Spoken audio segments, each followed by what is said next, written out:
نماز میں دل لگتا نہیں تو کیا کریں؟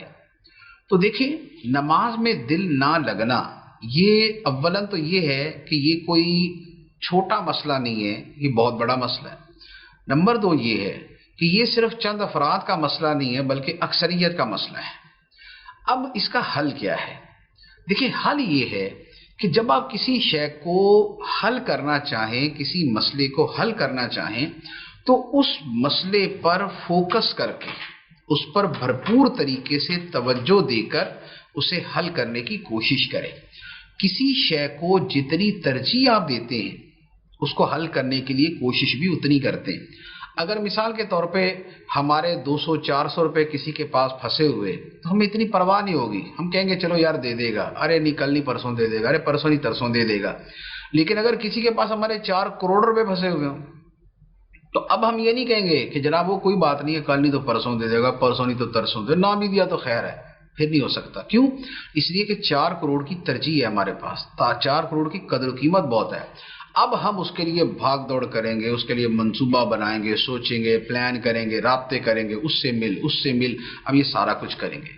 اب بات یہ ہے کہ نماز کے اندر توجہ تبھی ملے گی کہ جب نماز کو اہمیت دیں گے اور نماز میں خشوع نہ ہونے پر توجہ دیں گے۔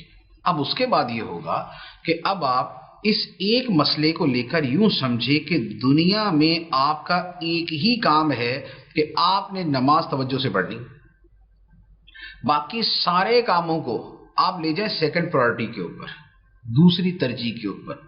پہلی ترجیح جو ہے وہ نماز اور نماز میں خشوع و خضوع اور نماز میں توجہ کو دے دیں۔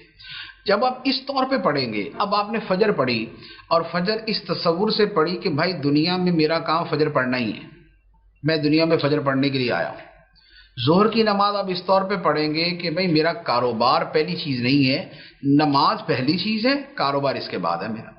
تو جب آپ نماز کو ایسے اہمیت دیں گے اور ہر نماز کو اس توجہ کے ساتھ پڑھنا شروع کریں گے، تو پھر نماز کے اندر توجہ بڑی آسانی کے ساتھ بننا شروع ہو جائے گی۔ تو یہ اوور آل ہے۔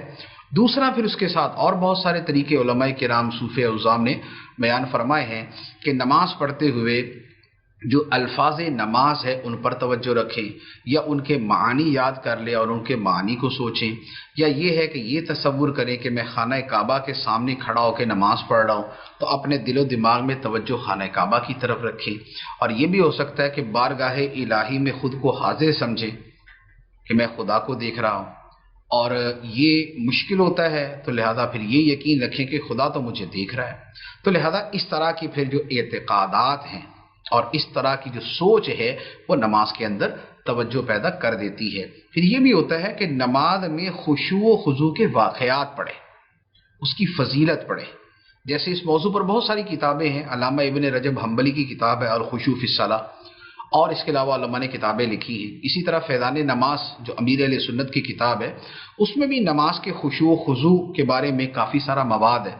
تو وہ جب آپ بار بار پڑھیں گے اور تھوڑا پڑھیں عمل کریں، تھوڑا پڑھیں عمل کریں، ایک ہی دن کے اندر سارا باب پڑھ دیا تو 4 دن شوق رہے گا، اس کے بعد ختم ہو جائے گا۔ تو تھوڑا تھوڑا پڑھتے رہیں، عمل کرتے رہیں، تو انشاءاللہ اس سے خشوع و خضوع کی عادت بنتی رہے گی۔